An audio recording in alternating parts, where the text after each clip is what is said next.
Livro Fenômenos de Transporte, de Ernesto Bozano. Extraordinários e comentados casos de transporte de desintegração e reintegração da matéria. Capítulo 3. Conclusões. Recordo que, na introdução à presente classificação, expliquei que me propunha unicamente a demonstrar, sobre a base dos fatos e das induções e deduções extraídas dos fatos, que os fenômenos de transporte deveriam ser considerados como reais, realíssimos, porquanto foram experimental e exuberantemente demonstrados por meio de variadas provas cumulativas, incontestáveis e resolutivas.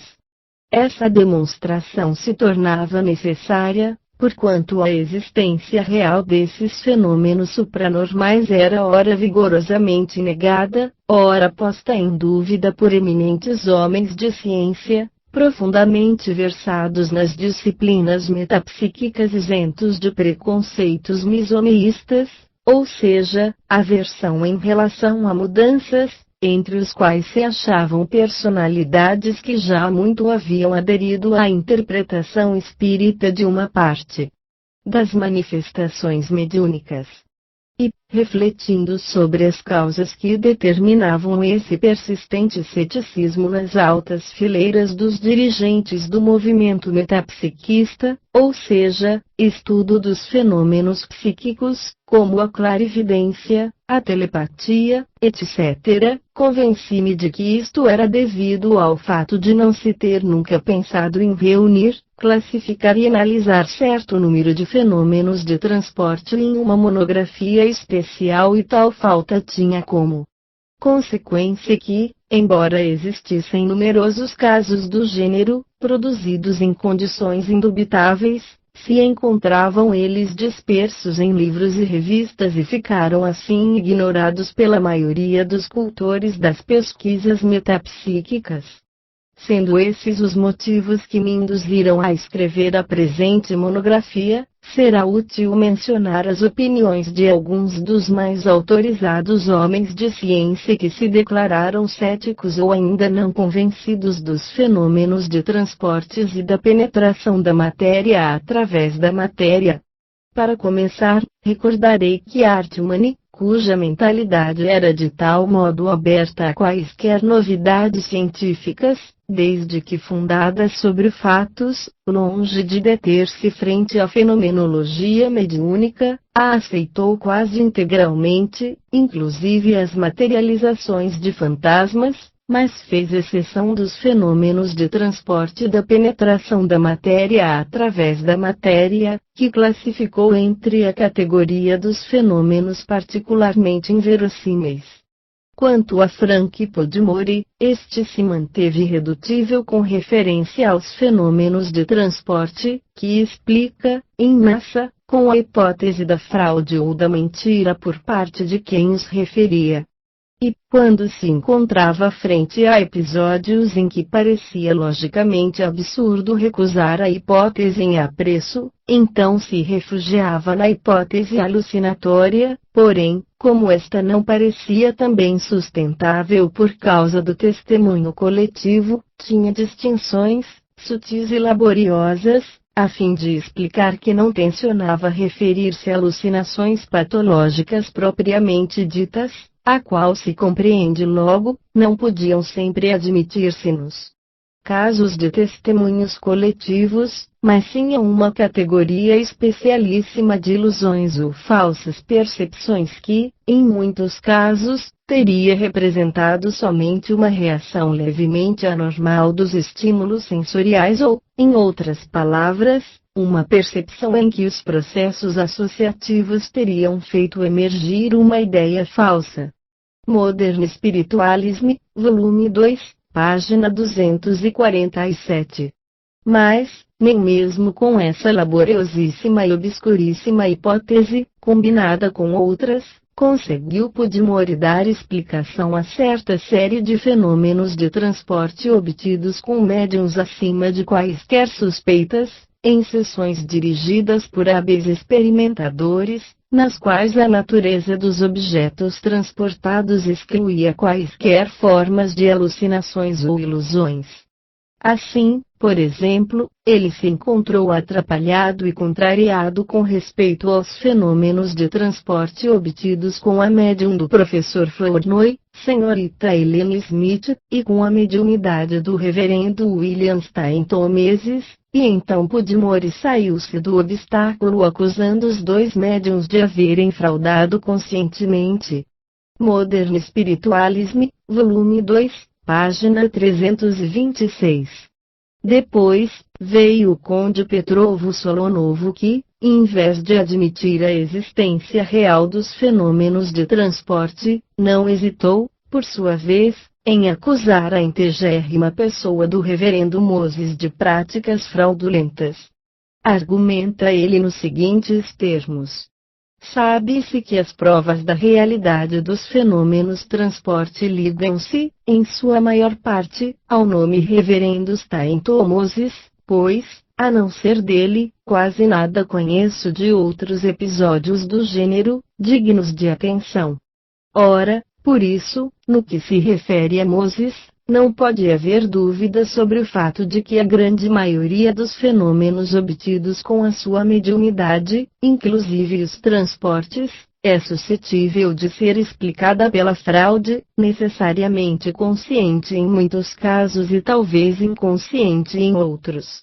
Também reconheço que, logo à primeira vista, parece inverossímil que um homem de sua posição social se tenha divertido, durante anos, em mistificar os seus mais íntimos amigos, porém, como é muito mais inverossímil que ele tenha tido o dom de fazer chegar, não se sabe de onde nem como, inúmeros objetos, fazendo-os penetrar em ambientes hermeticamente fechados, através de portas e paredes, conservando, apesar de tudo,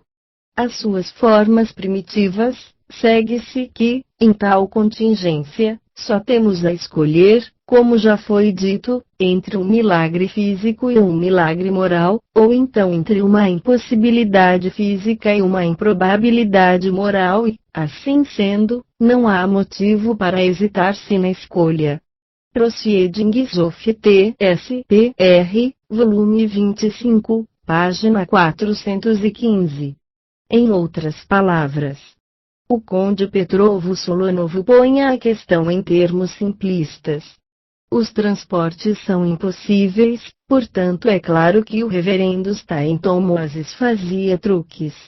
Mais lógico do que isto não poderia ser.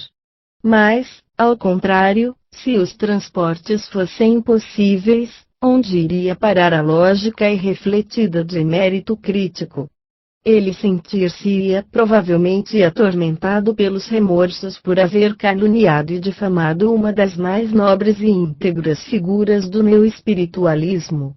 Mas, antes de caluniar o próximo com tanta leviandade, não teria ele talvez o dever de aprofundar, suficientemente, as suas próprias investigações sobre os transportes para não cometer a enorme tolice em afirmar que, fora dos casos obtidos com o reverendo Stainton Moses, não se haviam produzido outros fenômenos do gênero, merecedores de sua atenção?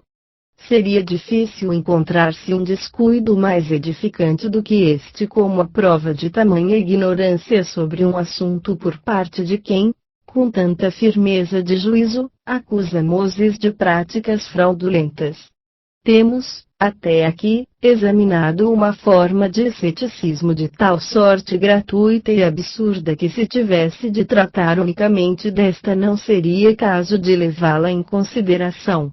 Há, porém, eminentes investigadores que possuem prudência e experiência adequadas para não negarem levianamente a existência dos fenômenos de transporte, mas que se sentem não poder acolhê-los sem uma construção lógica de provas literalmente esmagadoras, isso por força de considerações a priori, de ordem científica. Ora, era nesta categoria de duvidosos, que merecem estima e respeito, que eu pensava quando me propus a escrever a presente monografia, visto que a falta de coleções de casos de transporte, coordenados e comentados, os priva do material bruto de fatos indispensáveis que lhes vença as hesitações em aparência mais do que justificadas, persuadindo-os de que os fenômenos em apreço não só existem, mas são perfeitamente conciliáveis com as leis fundamentais e indeclináveis da natureza. Um desses eminentes homens de ciência, também uma autoridade no campo das disciplinas metapsíquicas, mostrou-se sempre livre de qualquer espécie de preconceitos. Com isto faço alusão ao afamado físico inglês, professor Oliver Lodge, que, como físico, não sabe como compreender o fenômeno da penetração da matéria através da matéria. Em uma conferência realizada em Londres, na sede da London Spiritualist Alliance, expressou-se ele nos seguintes termos: "E agora vos direi que o fenômeno que não chego a conceber é o da desintegração da matéria. Mas isto se dá realmente?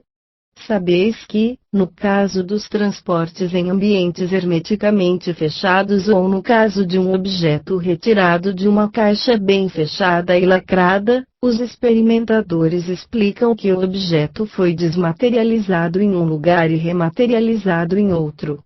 Ora, observo que há vários séculos a matéria vem sendo estudada, analisada profundamente que, baseados nos conhecimentos adquiridos sobre o assunto, parece excessivamente árduo supor-se que os átomos que constituem o objeto possam, assim direi, serem soltos e depois repostos no lugar. Mas poderia ser que houvesse outra explicação para os transportes.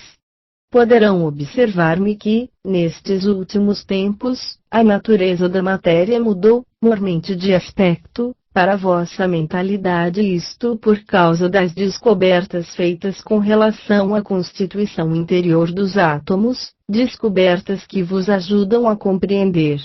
Pode ser, mas eu não chego a formar um conceito do fenômeno, por mais que me esforce, as dificuldades continuam intransponíveis. Daí concluo que serão precisas provas excepcionalmente importantes e decisivas para convencer-me de que o fenômeno da desmaterialização é real. E eu não saberia dizer onde se encontra a melhor das provas de tal natureza. Talvez algum de vós saiba mais do que eu a esse respeito, pois nunca tive ocasião de assistir a experiências que me convencessem da existência dos fenômenos da desintegração e reintegração da matéria. Light, 1927, página 184. Também o professor Charles Richet ficou perplexo e duvidoso do fenômeno da penetração da matéria através da matéria e, em consequência disso, também a propósito dos transportes, se pronunciou, porém, em termos comedidos e prudentes. Escreve ele. Outro tanto obscura é a questão dos transportes, que subentendem a passagem da matéria através da matéria ou mesmo a criação da matéria. Duas afirmativas que são igualmente extraordinárias. Tal fenômeno, da penetração da matéria, parece bem duvidoso. Possível sim, certamente, mas até agora não provado, apesar dos relatos das experiências consta-em Moses. Igual incerteza, ou melhor, maior incerteza nota-se ao propósito dos transportes. Não se conhece um só transporte cuja realidade esteja seriamente provada. Ao contrário, quase sempre, quando se analisa, com severidade, a narração de tais experiências, fica patente que houve fraude, como sucedeu com Bailey e com Anna Roth. Entendamo-nos. Eu não nego os transportes. Dar-se-ia prova de uma temeridade imperdoável negando-se a possibilidade de qualquer fenômeno em metapsíquica. Limito-me, pois, a afirmar que a realidade dos transportes ainda não está experimentalmente demonstrada. As materializações de mãos estão absolutamente demonstradas. O mesmo se diga das materializações de corpos inteiros, conquanto se observe muito mais frequentemente mãos materializadas. Mas, no que respeita à passagem da matéria através da matéria ou o fenômeno análogo dos transportes, nenhuma prova satisfatória até agora foi dada e, assim sendo, será prova de prudência reservando-se o próprio juízo a respeito. Traité Metapsique, páginas 608 e 609. Também o meu amigo, engenheiro Stanley de Brat, diretor da revista inglesa Psychic Science e autor de várias obras metapsíquicas de notável valor científico e filosófico, ficou perplexo diante dos fenômenos de transporte, embora, por sua vez, guarde-se bem de negá-los e reconheça que alguns dentre eles não possam ser explicados pela fraude, mas diante da questão da enorme energia necessária para conseguir-se a desintegração da matéria, que se impõe sobretudo aos homens de ciência especializados na física, também de Brat duvida e recalcitra. Escreve ele acerca do assunto em questão. Chega-se, enfim, à questão dos transportes, a respeito dos quais ainda não me declaro plenamente satisfeito. No número de janeiro da Psychic Science foi publicada uma relação de Bosano sobre o transporte de um blocozinho de pirite que se achava em cima de sua secretária, a 2 quilômetros de distância do lugar em que se fazia a experiência. Em tal circunstância havia faltado a força necessária para reintegrar a matéria do objeto e acharam-se os móveis e os experimentadores cobertos de finíssima camada de pó de enxofre. Ora, o fenômeno da desintegração exige uma soma de energia tão formidável que, para mim, tal dificuldade se transforma em uma objeção quase insuportável. Contudo, é verdade que, nas experiências químicas, um pedaço de metal pode dissolver-se no ácido nítrico e formar um nitrato em que todos os átomos do metal desaparecem, embora estejam presentes, em forma invisível, na solução. Tudo isso demonstra que podem existir meios de desintegração que não reclamem grande dispersão de energia. Psychic Science, 1929, página 119. Em outra parte da mesma revista, página 83, argumenta ele sobre o mesmo tema. O fato pelo qual fica demonstrado que um átomo, que é constituído de prótons e elétrons, contém dentro de si mesmo mais espaço do que substância, não nos ajuda muito a compreender a possibilidade da passagem da matéria através da matéria. Em um fascículo anterior da mesma revista, página 8, havia dito ele: no que concerne aos fenômenos de transporte, achamo-nos ainda no período em que se deve provar que realmente eles se produzem. Em certo ponto de vista, as seções de milésimos são importantes, mas os experimentadores não se devem esquecer de que as provas demonstrativas da existência real dos transportes não equivalem a 1/10 das provas que existem em favor da fotografia transcendental, a qual ainda não foi aceita, como provada, por muitos investigadores em metapsíquica. Como se vê, as dúvidas e a perplexidade do engenheiro Stanley de Brat têm, como causa, as mesmas considerações, de ordem científica, formuladas pelo professor Oliver Lodge. Não serei eu quem ousará discutir sobre energia física com duas sumidades especializadas em tal ramo de ciência e, ao contrário, declaro que compreendo toda a força de sua objeção sobre o enorme emprego de energia para obter a desintegração e a reintegração instantânea de qualquer objeto, mas, como fatos são fatos, segue-se que, do meu ponto de vista, o debate não pode ser sobre a questão da gênese da energia necessária para desintegrar um transporte, mas unicamente a respeito do melhor modo de convencer os eminentes homens de ciência acima referidos de que os fenômenos de transporte são reais, realíssimos. Depois de isto conseguido, chegará a vez de discutir a fundo e tentar se penetrar no grande mistério implícito no fato de que um fenômeno físico, que reclama enorme soma de energia impossível de retirar-se do médium e dos assistentes, sucede, apesar de nossa incapacidade em compreendê-lo. E, em minha opinião, dever-se-á terminar por admitir que, no caso dos transportes, não se trata somente de energia física, mas, acima de tudo, de energia psíquica, liberada por um ato de vontade subconsciente ou exterior. Que sabemos nós das presumíveis reservas de energia existentes, em potência, no espírito humano e capazes de produzir, na matéria, explosões formidáveis de energia física. Noto, a propósito, que, se admitir que a vontade subconsciente ou extrínseca pode chegar a tais cumes portentosos de potencialidade para materializar, quase instantaneamente, um fantasma, extraindo a substância necessária do organismo do médium e da atmosfera, certamente não é de maravilhar-se se a mesma vontade chega a realizar o prodígio, bem mais modesto, de desintegrar um objeto.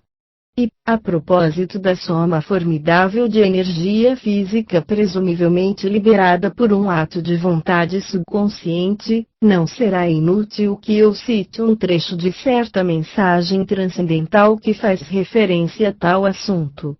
As boas ideias e as elucidações racionais em torno do mistério do ser são sempre bem-vindas de onde quer que cheguem, visto que o seu valor é intrínseco. Em uma coleção de revelações transcendentais em que são dados ensinos espirituais caracterizados por uma penetração filosófica e científica altamente impressionante e sugestiva, coleção que se intitula Tenium Noctemerum, Médium Sra. Marjorie Livingstone, Espírito Comunicante Apolônio de Tiana, argumenta-se nos seguintes termos sobre o assunto. A matéria é interpenetrada pela força e o único poder capaz de controlá-la é a força correspondente imanente no espírito humano. Tal força é o elemento da vida, a qual origina de Deus e, em consequência, confere à humanidade absoluto domínio sobre a matéria. Não só isto, pois o elemento da vida tem o poder de renovar as suas próprias reservas, subtraindo força ao infinito. Os homens de ciência se vão orientando rumo à descoberta de tal força, mas não lhes será concedido atingir o alvo enquanto a humanidade não estiver bastante madura para o grande acontecimento. Nas condições atuais em que vivem os povos, seria perigoso, mesmo perigosíssimo, se o homem descobrisse a própria onipotência sobre a matéria. No tempo de hoje, os povos ainda são dominados e obsediados pelo instinto do mal e, enquanto não estiverem redimidos de tal degradante estado da alma, é indispensável que o homem, para a sua própria salvação, ignore a sua onipotência subconsciente, porque, se assim não fosse, dela se serviria para destruir a si próprio, a humanidade e a matéria, que é condição de vida para ele. Estas as afirmativas da personalidade espiritual comunicante. Que profunda verdade se oculta nas últimas considerações expostas. É mesmo verdade que, na hora presente, em que assistimos aterrorizados, a uma bárbara porfia entre as nações a fim de descobrir o gás asfixiante mais eficaz para se destruírem reciprocamente numa guerra mundial, não apenas nas fronteiras mas onde quer que exista um centro habitado em toda a extensão de um estado, digo a verdade, se fosse concedido ao homem descobrir a força cósmica posta a serviço da vontade humana, os povos dela se aproveitariam para se anularem mutuamente. Do ponto de vista que diretamente nos concerne, observo que o referido domínio da vontade sobre as forças cósmicas, domínio que se deveria considerar em sua dúplice manifestação, anímica e espírita, nos revelaria a origem da enorme soma de energia empregada no fenômeno da desintegração e reintegração instantâneas dos objetos transportados, ou, no outro fenômeno de materialização de fantasmas com desintegração e reintegração parcial e instantânea do corpo do médium e, em menor grau, no fenômeno das levitações de pessoas ou de mesas pesadíssimas, o que estaria de perfeito acordo com o que já se conhecia experimentalmente acerca do pensamento e da vontade no mundo dos vivos. Basta. Voltando ao assunto em pauta, observo que, mesmo que se quisesse fazer abstração das considerações expostas, continua sempre claro que o melhor modo de vencer a controvérsia científica em discussão é o de demonstrar, com provas de fato, variadas e cumulativas, a existência real dos fenômenos de transporte. Por isso a presente classificação é o que de mais prático se poderia opor às dúvidas científicas formuladas pelos professores Oliver Lodge, Charles Richet e Stanley de Brat. Achando-se as coisas nesses termos, alegro-me com o meu trabalho, no qual se acham reunidos e comentados 6 casos importantes relativos ao fenômeno da penetração da matéria através da matéria e 30 casos de transporte que, na realidade, montam a 100, visto que muitos dos casos em apreço são os resultados de várias experiências. Rejubilo-me, digo, porque ele será notavelmente proveitoso aos eminentes cientistas acima citados, concorrendo valiosamente para dissipar, em suas mentes, as legítimas perplexidades teóricas por eles formuladas. A esse propósito apresso-me em indicar ao professor Charles Richet que os episódios aqui considerados diferem radicalmente daqueles a que ele se refere, citando os médiuns Bailey e Anna Roth, e diferem radicalmente por quantos episódios por mim reunidos, em grande parte, foram obtidos a pedido e porque foram os objetos de proporções tão grandes que não poderiam ser ocultados em parte alguma ou se demonstraram de tal gênero que não poderiam ser conservados integrais sob o corpo da pessoa, recordos transportes de gelo e neve, ou foram conseguidos em plena luz ou, enfim, porque se pôde assistir à fase de reintegração do objeto transportado. Todas essas circunstâncias excluem, de modo definitivo, qualquer possibilidade de fraude.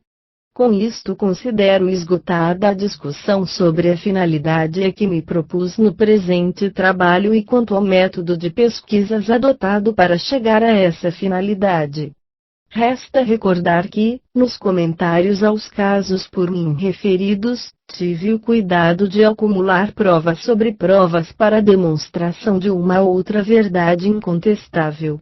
A de que os transportes se produzem por força de processo, quase instantâneo, de desintegração e reintegração que parece tão árduo aos eminentes cientistas já citados, processo que algumas vezes assume forma inversa com desintegração e reintegração de um furo nas portas e nas paredes, o que não muda a essência do fenômeno.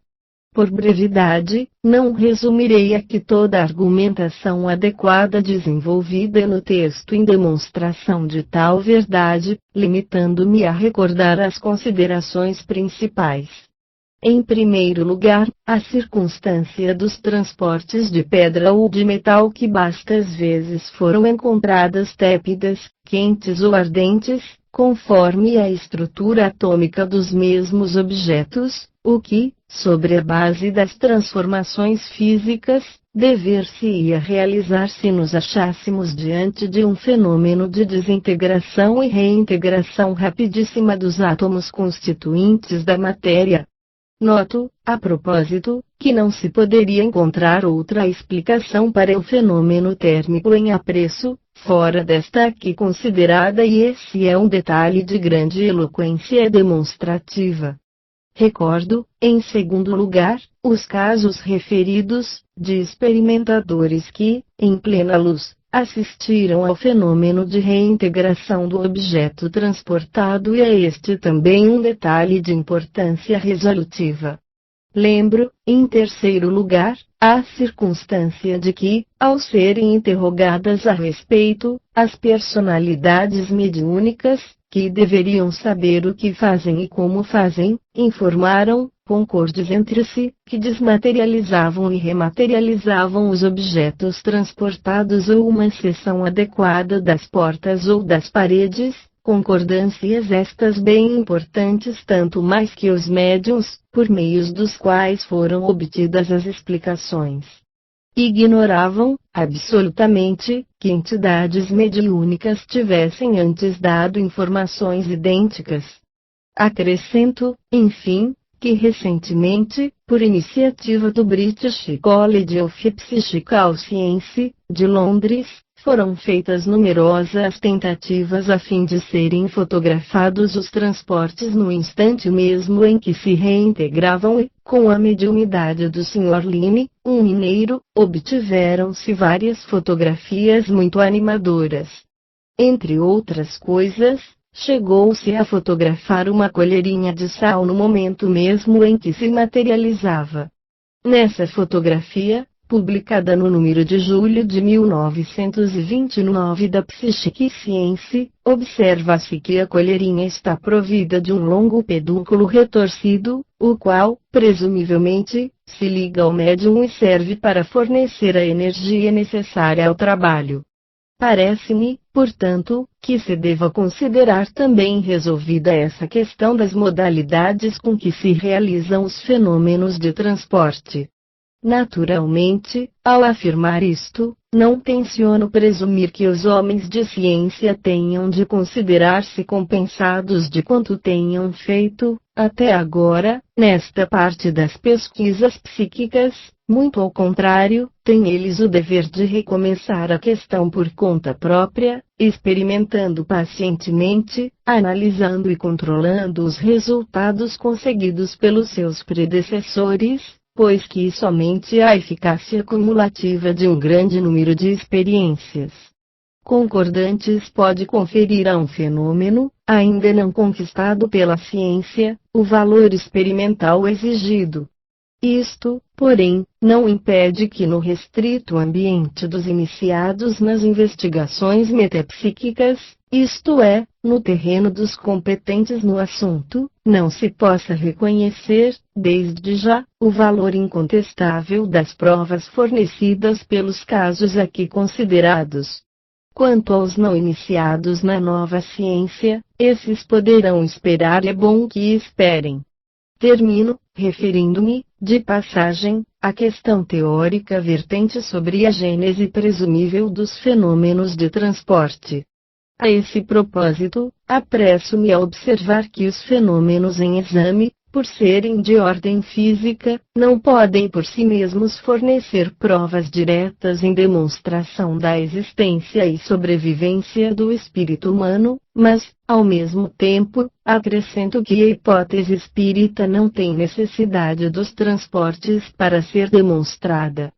De qualquer sorte, os fenômenos de transporte poderiam fornecer boas provas indiretas em tal sentido, levando-se em conta que os mesmos se realizam com o auxílio de faculdades supranormais inerentes à personalidade integral subconsciente, assim como inerentes já se revelaram às faculdades de clarividência no presente e no futuro. Tudo isso significa que, na personalidade humana integral, encontram-se, em estado latente, potencialidades maravilhosas de toda sorte, as quais, não tendo escopo algum durante a existência terrena, deverão ser consideradas atividades e faculdades espirituais em estado latente na subconsciência, à espera de emergirem e se exercitarem em um ambiente apropriado depois da crise da morte. Já o afirmei repetidas vezes. O animismo prova o espiritismo e se não houvesse fenômenos anímicos faltaria base ao espiritismo. Não ignoro que um eminente fisiologista, benemérito das disciplinas metapsíquicas, enquanto sempre afirmou corajosamente a existência real de uma casuística supranormal, mesmo sem renunciar às suas convicções teóricas em torno do pensamento-função do cérebro. Não ignoro que esse fisiologista tentou recentemente explicar biologicamente a existência das faculdades supranormais subconscientes, pressupondo que elas representam um sexto sentido em gestação, o qual se preparava para emergir e fixar-se estavelmente na espécie humana. Não mencionarei aqui as observações de fato, de ordem biológica, fisiológica, etnológica, histórica e metapsíquica que contradizem, de modo resolutivo, tal ponto de vista, e não o farei porque demasiadas vezes já as discuti em outros trabalhos meus.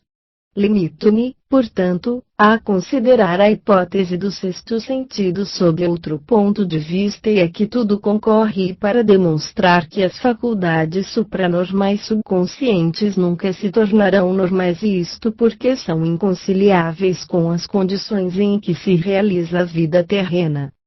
Se a clarividência no presente e no passado, combinada com a leitura do subconsciente alheio, se tornasse um sentido biológico, em tal caso ficariam para sempre violadas e demolidas as condições essenciais de toda a convivência social, o que quer dizer que os segredos mais íntimos e mais zelosos com que se desenvolve a vida privada individual, conjugal, familiar, estariam à mercê de todas as comadres linguarudas e de todos os mandriões da vizinhança. E, se a clarividência no futuro se tornasse, por sua vez, um sétimo sentido, ficaria paralisada toda a iniciativa humana e cada indivíduo não teria senão que cruzar os braços, esperando fatalmente desenvolver-se e cumprir-se, matematicamente, o seu próprio destino, previsto e inevitável. E se os fenômenos de transporte se tornassem um oitavo sentido, então cada um poderia tomar, impunemente, do próximo tudo que lhe agradasse. Haveres, tesouros, riquezas. E parece-me que basta.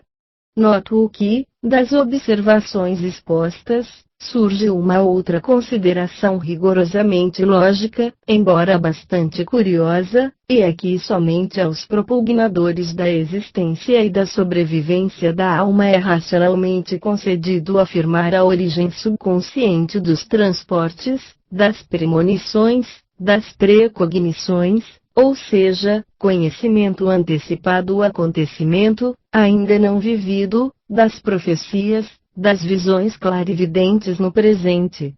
e no passado, bem como dos fenômenos de idioplastia. Aos positivistas materialistas não é logicamente concedido atribuir as manifestações em apreço aos poderes da subconsciência sem caírem em uma enorme contradição de termos, visto que, com isto, teriam de admitir que existam, na subconsciência, faculdades supranormais maravilhosas, emancipadas dos vínculos do tempo e do espaço, mas destinadas a permanecer sempre subconscientes, inúteis como inconciliáveis com as condições em que se verifica a existência humana. Segue-se daí que os positivistas materialistas não poderão subtrair-se, de modo algum, às consequências logicamente desastrosas e, ao mesmo tempo, inevitáveis, da objeção aqui exposta. De fato, para que outras finalidades existiriam então na subconsciência humana as faculdades supranormais? Como justificar-lhes a gênese, do ponto de vista biológico? Não fica talvez clara a grande verdade acima apresentada, isto é, que elas representam sentidos e faculdades da existência espiritual, destinados a emergirem e exercitarem em ambiente apropriado, depois da crise da morte. Mas, ao mesmo tempo, não fica igualmente claro que um positivista materialista não poderá nunca, por uma comodidade teórica, afirmar a existência dessas faculdades sem cair numa enorme e insustentável contradição de termos. Repito, pois, que, do ponto de vista aqui considerado, dever-se-á concluir que somente os espiritualistas têm pleno direito de afirmar que uma parte das manifestações em exame tem, presumivelmente, origem nos poderes da subconsciência, já que, assim afirmando, vem simplesmente a reconhecer que o homem é também um espírito encarnado e, em consequência, que, em dadas condições especiais de diminuição vital do organismo, as suas faculdades espirituais subconscientes chegam a emancipar-se, em parte, dos vínculos da carne, emergindo, por momentos fugazes, ao limiar da consciência normal.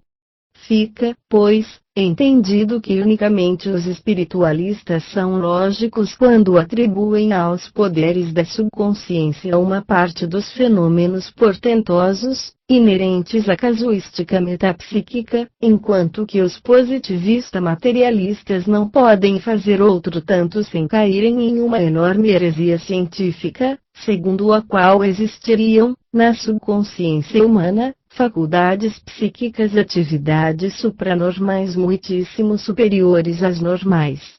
que seriam literalmente inconciliáveis com a evolução biológica da espécie e não teriam finalidade alguma, salvo de emergirem esporadicamente da subconsciência em períodos de êxtase psíquico nos indivíduos, porém mais especialmente nas crises de enfermidades graves e no momento pré-agônico. Porque,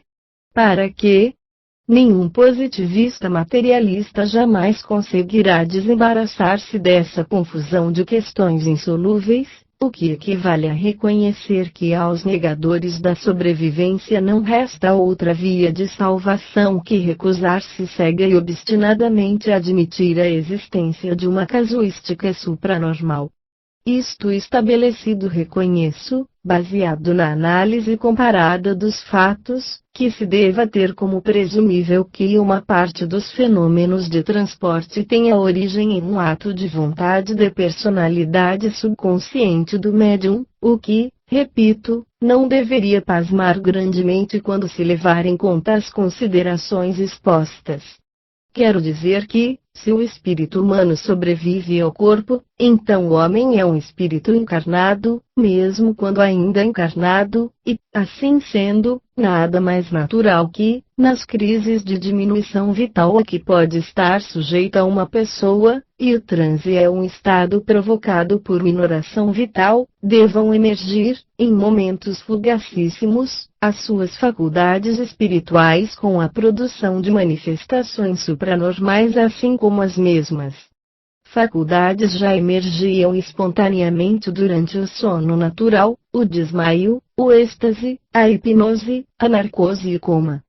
Destas considerações esboça-se uma outra pela qual somos levados a reconhecer que, se assim é, então se deverá logicamente admitir que o que pode realizar um espírito encarnado deve poder realizá-lo, ainda melhor, um espírito desencarnado, daí a inferência inevitável de que se muitos transportes são de ordem subconsciente, outros devem ser de natureza espírita, o que leva a concluir que a questão vertente sobre a gênese dos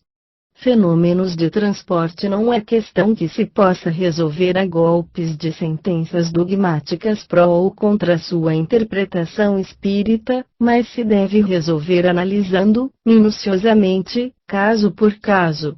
A título de exemplo, recordo que, em nossas experiências de 12 anos sobre os fenômenos em referência, das quais forneci exemplos nesta classificação, sucedeu certa vez que se manifestou uma entidade espiritual de um turco, caso 16, que se expressou em língua turca, o que conseguimos autenticar, e, quando lhe pedimos para trazer um objeto qualquer de seu país, caiu, tinindo, no chão, uma moeda turca.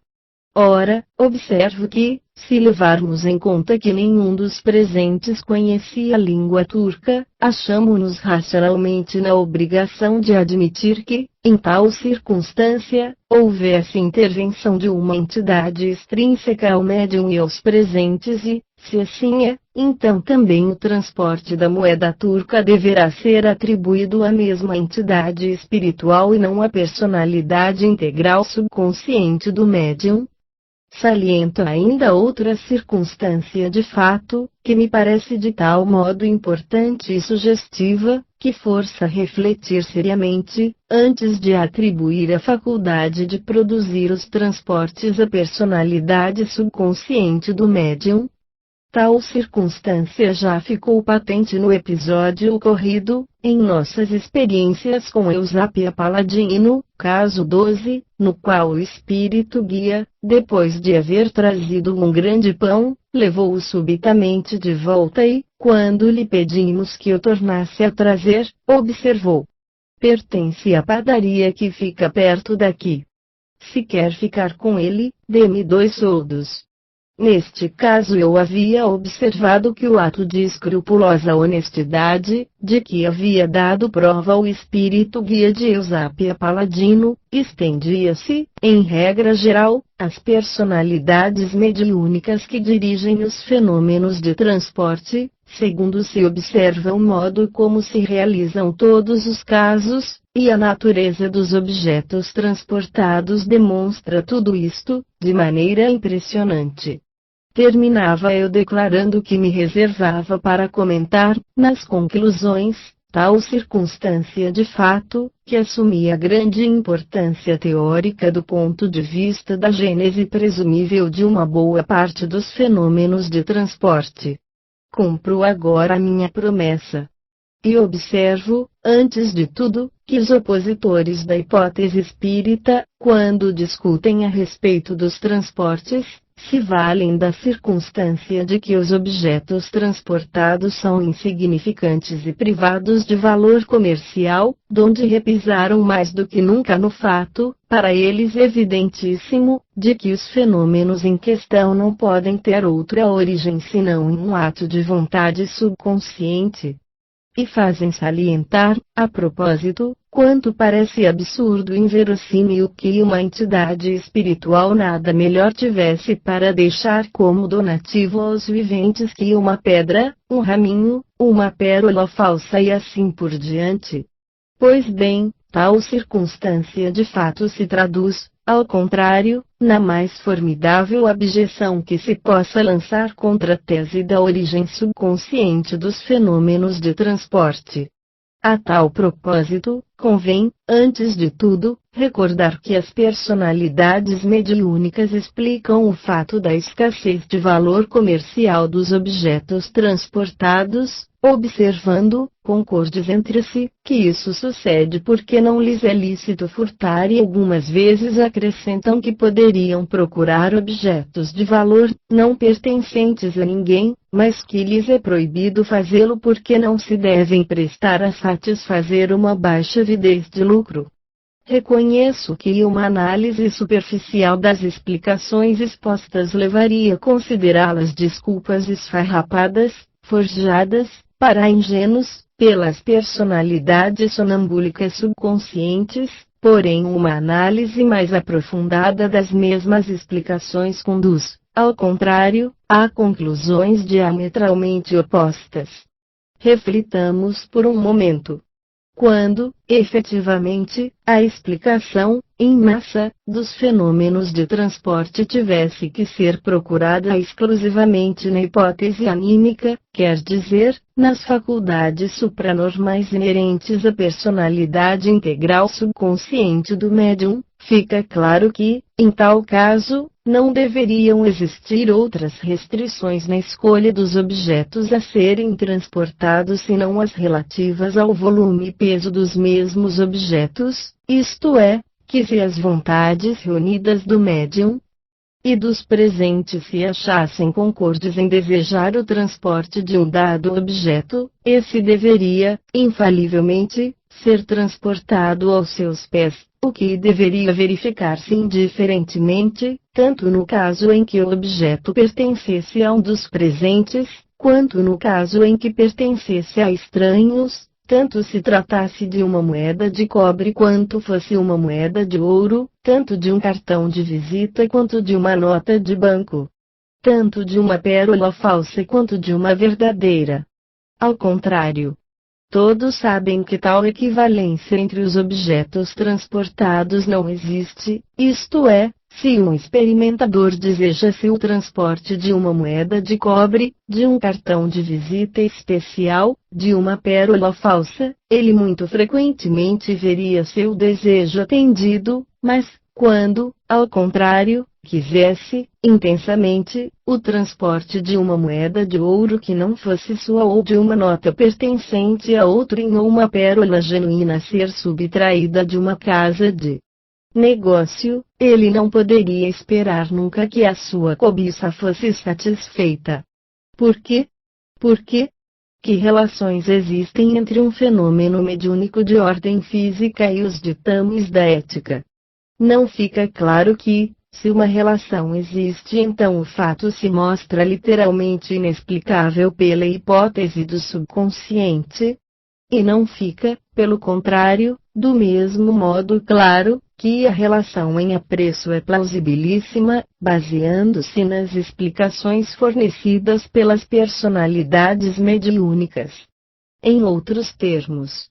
se a gênese dos fenômenos de transporte fosse puramente anímica, em tal caso os tesouros dos escrínios alheios deveriam ser transportados aos pés dos experimentadores que os desejassem, mas como semelhante portento, embora desejadíssimo por bom número de médiuns experimentadores, não se produziu nunca e nunca se realizará na prática, como explicar as severas restrições de ordem moral que governam os transportes.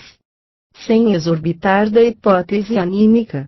as considerações expostas resultam de tal eficácia persuasiva em favor da origem extrínseca dos fenômenos de transporte que induzem o autor a suspender seu próprio juízo, porquanto ele não sente urgência alguma em atribuir os transportes à intervenção extrínseca. Quanto mais se reflete sobre a circunstância misteriosa em exame, tanto menos se chega a conceber como seja possível explicá-la sem se recorrer à hipótese espírita. Concluo, portanto, convidando os propugnadores irredutíveis da hipótese anímica a se dignarem de esclarecer-me a respeito.